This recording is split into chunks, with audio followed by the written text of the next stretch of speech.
Hello everyone. Daily current affair discussion में आप सभी का स्वागत है। और आज हम लोग 19 दिसंबर 2023 की कुछ इंपॉर्टेंट न्यूज आर्टिकल्स को डिस्कस करेंगे। सबसे पहला न्यूज आर्टिकल हमारे सामने है टेलीकम्युनिकेशन बिल को लेकर। इसके साथ साथ हम इंडिया का आर्कटिक रीजन में पहला जो एक्सपीडिशन विंटर एक्सपीडिशन है इसके बारे में भी बात करेंगे। Then national forest certification scheme, post office bill 2023 और लीड सर्वे पे भी डिस्कस करेंगे। स्टार्ट करते हैं पहले टेलीकम्युनिकेशन बिल 2023 से। अब इस बिल की बात करें तो इस बिल के कुछ प्रोविजंस, जो इंपॉर्टेंट प्रोविजंस हैं उनको देखते हैं। सबसे पहला जो मेजर इंपॉर्टेंट प्रोविजन है वह है कि ये जो सैटेलाइट इंटरनेट प्रोवाइडर्स हैं जैसे कि वन वेव हो गए या स्टारलिंक हो गए, इनके लिए स्पेक्ट्रम अलॉटमेंट के लिए डोर ओपन करता है। मींस अब उनको भी स्पेक्ट्रम अलोकेट किया जा सकता है। ठीक है। दूसरा जो बहुत इंपॉर्टेंट आर्टिकल यहां पे आप देखोगे, trusted source regime. India China border पे 2020 में जो प्रॉब्लम्स हुई थी, उसके बाद जो कॉन्फ्लिक्ट हुआ था, उसके बाद इंडिया ने चाइना से या होस्टाइल नेशन से जो टेलीकॉम इक्विपमेंट्स हैं उनको इंपोर्ट करना बंद कर दिया था। तो now it is going to become part of the law also कि हम सिर्फ ट्रस्टेड सोर्सेज से ही अपने टेलीकॉम इक्विपमेंट्स को इंपोर्ट करेंगे। ठीक है।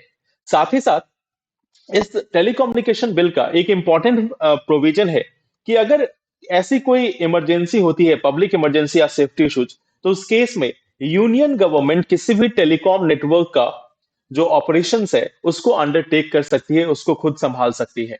तो ये एक तीसरा इंपॉर्टेंट फीचर है इस टेलीकम्युनिकेशन बिल 2023 का। इसके पहले आपने एक नाम सुना होगा, यूनिवर्सल सर्विस ऑब्लिगेशन फंड का। ये एक ऐसा फंड है जिसके थ्रू अंडर सर्व्ड एरिया में कनेक्शंस प्रोवाइड की जाती है, इंटरनेट कनेक्शंस या ब्रॉडबैंड प्रोवाइड करने की कोशिश की जाती है इसके फंड के थ्रू। अब इस फंड का नाम चेंज कर दिया जाएगा और इस फंड का नया नाम होगा डिजिटल भारत निधि। ये इस फंड का नया नाम होगा, यूनिवर्सल सर्विस ऑब्लिगेशन फंड। ये काफी इंपॉर्टेंट है, ये आपको ध्यान रखना है, क्योंकि कई बार जब आप एग्जाम में इवन मेंस में आंसर लिख रहे हो या प्रीलिम्स में देख रहे हो तो यहाँ पे आपको ये नाम याद रहना चाहिए। Then it allows telecom firms to also refarm their spectrum, means जो उनका स्पेक्ट्रम है उसको वो रीअलॉट कर सकते हैं, या फिर आप एक तरीके से बोल सकते हो उसको दूसरे तरीके से इस्तेमाल कर सकते हैं। फॉर एग्जाम्पल, अगर किसी कंपनी ने 4G का स्पेक्ट्रम खरीदा है, बट 4G में जितना स्पेक्ट्रम उन्होंने परचेज किया था जिस कंपनी ने, उतना वो यूज नहीं कर सके, स्पेक्ट्रम उनके पास बचा हुआ है, तो उस स्पेक्ट्रम को वो 5G कम्युनिकेशन सर्विसेज प्रोवाइड करने के लिए भी इस्तेमाल कर सकते हैं। मीन्स अपने एक बार जो स्पेक्ट्रम खरीद लिया है उसको मल्टीपल सर्विसेज को प्रोवाइड करने के लिए इस्तेमाल कर सकते हैं।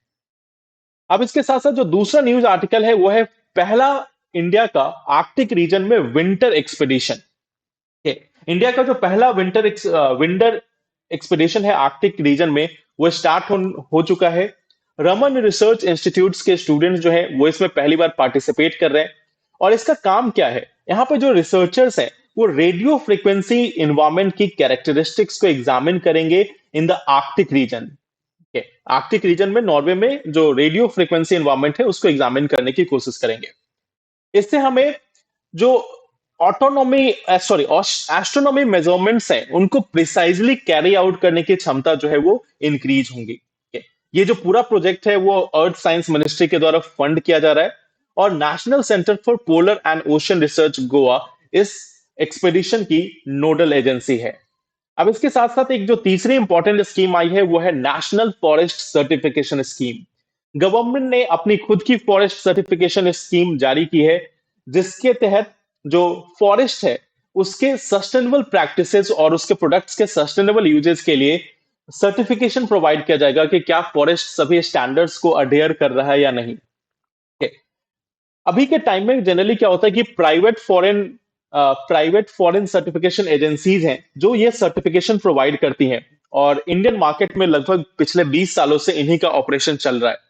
अब इसके कारण इंडिया को प्रॉब्लम क्या हो रही है कि यूरोप और यूनाइटेड स्टेट्स, जो इंडिया के लार्जेस्ट एक्सपोर्ट्स मार्केट है, जहां पे इंडिया का जो हैंडीक्राफ्ट या फर्नीचर है वो सबसे ज्यादा सेल होते हैं, उन कंट्रीज में अब रूल्स टाइट होते जा रहे हैं, और ये कंट्रीज इन प्राइवेट सर्टिफिकेट्स को इतनी ज्यादा वैल्यू नहीं दे रही है।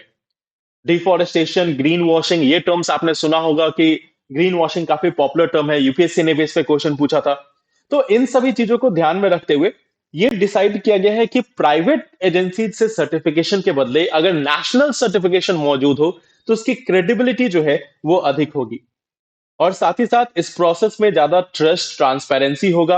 अब इससे क्या होगा कि इंडियन फॉरेस्ट प्रोडक्ट्स को इंटरनेशनल मार्केट में बेहतर प्राइसेस मिलेंगी, बेहतर रिकॉग्निशन मिलेंगी, बेहतर मार्केट मिलेगा। तो अब एक और इंपॉर्टेंट बिल है, उसको डिस्कस करते हैं, पोस्ट ऑफिस बिल 2023। अब इसमें कुछ प्रोविजंस है जो काफी यूनिक है या काफी आपको मालूम होना चाहिए। फॉर एग्जांपल, एक सेक्शन 9 है इस पोस्ट ऑफिस बिल 2023 का। यह गवर्नमेंट को अलाउ करता है या गवर्नमेंट के किसी ऑफिसर को अलाउ करता है कि कोई भी कुरियर आइटम को वो इंटरसेप्ट कर सकते हैं, ओपन कर सकते हैं या किसी आइटम को डिटेन कर सकते हैं in the interest of state security, friendly relation with foreign state, public order, public safety, contravention of other laws etcetera. तो मीन्स कोई भी आपका कुरियर से सामान आ रहा है या आप किसी को सेंड कर रहे हो, तो अगर गवर्नमेंट को लगता है कि इससे इन सभी चीजों पे कोई फर्क पड़ता है, जैसे एग्जांपल स्टेट के security, public safety, public order या किसी लॉ को वायलेट हो रहा है, तो उस कुरियर को रोका जा सकता है, उस कुरियर को ओपन कर सकते हैं, इंटरसेप्ट कर सकते हैं, इवन डिटेन कर सकते हैं। Okay. साथ ही साथ जो पोस्ट ऑफिस बिल 2023 है, इसमें एक सेक्शन 4 ऑफ 1890 एक्ट को रिमूव कर दिया गया है। और इसके तहत क्या है कि अगर हम पहले की बात करें तो पहले इंडिया में पोस्ट कम्युनिकेशन का जो मेन राइट था वो सेंटर के पास यानी गवर्नमेंट के पास हुआ करता था। बट अब जो है, आप देख सकते हो इफेक्टिवली लास्ट 20-30 ईयर से प्राइवेट प्लेयर्स जो है वो काफी ज्यादा वाइड सर्विसेज प्रोवाइड कर रहे हैं, काफी ब्रॉड सर्विसेज प्रोवाइड कर रहे हैं। तो ऑलरेडी ये जो प्रोविजन था वो इनइफेक्टिव था, इसे बस डिलीट कर दिया गया है। Okay. साथ ही साथ 2023 में सबसे पहली बार प्राइवेट कुरियर सर्विसेज को रेगुलेट करने के लिए इस बिल के अंतर्गत लाया गया है। Okay. अब एक चीज और है, गवर्नमेंट ने बोला है कि इसकी एक्सक्लूसिविटी नहीं है पोस्ट के मामले में, but at the same time जो लॉ और जो लॉ का एम्बिट है उसे वाइड कर दिया गया है, प्राइवेट सेक्टर को भी इंक्लूड किया गया है, इंटरसेप्ट करने की भी बातें हैं। क्या तो ये चीजें जो है इस लॉ को और ज्यादा ब्रॉड बनाती हैं। साथ ही साथ जो 2023 का पोस्ट ऑफिस बिल है वो 1898 एक्ट के पेनाल्टीज और ऑफेंसेस को हटाता है। एग्जाम्पल जैसे देख सकते हो कि उस समय जो ऑफेंस कमिट किए जाते थे पोस्ट ऑफिस ऑफिशियल्स के द्वारा, जैसे कि मिसकंडक्ट, फ्रॉड, थेफ्ट, इन सभी चीजों को लेकर जो पेनाल्टीज या ऑफेंसेस थी उनको रिमूव कर दिया गया है इस एक्ट से। अब आते हैं लास्ट आर्टिकल पे। लास्ट आर्टिकल है logistic ease across different states perception survey. इसे रिलीज किया गया है union ministry of commerce and industry के द्वारा। और road, terminal, cost of logistics, availability of skilled force, इन सभी पैरामीटर्स पे जो अलग अलग स्टेट्स हैं उनको मेजर किया गया है। उसमें ये देखा गया कि ऑन एन एवरेज जो लैंडलॉक स्टेट्स हैं उनकी performance on an average increase हुई है। अगर हम नॉर्थ ईस्टर्न स्टेट्स की बात करें तो नॉर्थ ईस्टर्न स्टेट्स में लास्ट कुछ ईयर्स में बहुत ज्यादा अनरेस्ट रहा है। उनका जीडीपी में भी कंट्रीब्यूशन ओनली 2.8% रहा है। और यहाँ पे सबसे अधिक लॉजिस्टिक्स को इंप्रूव करने की जरूरत है। कुछ स्टेट्स हैं जैसे कि आंध्र प्रदेश, गोवा, गुजरात, कर्नाटका, केरला और महाराष्ट्र, उड़ीसा, तमिलनाडु एंड वेस्ट बंगाल, ये 75% ऑफ एक्सपोर्ट्स के लिए रिस्पॉन्सिबल है। और इनका जो परफॉर्मेंस है लॉजिस्टिक्स में भी बेहतर है। गुजरात अकाउंट करता है 33% ऑफ एक्सपोर्ट्स के लिए, वहीं पे महाराष्ट्र 16% और तमिलनाडु 9%। तो ये जो कुछ फैक्चुअल इंफॉर्मेशन है ये आपके लिए इंपॉर्टेंट है कि सबसे लीडिंग स्टेट कौन सा है एक्सपोर्ट के मामले में। So thank you very much for watching this video. Do share it with your friends, and in case of any query, do ask us in the comment section. Thank you for watching. आप अन्वेषण IAS से भी जुड़ सकते हो इस Telegram channel पे, जहां पे आपको daily news feed, daily quiz, important articles मिलेंगे और मेंटरशिप सपोर्ट भी मिलेगा। Thank you very much for watching. All the best.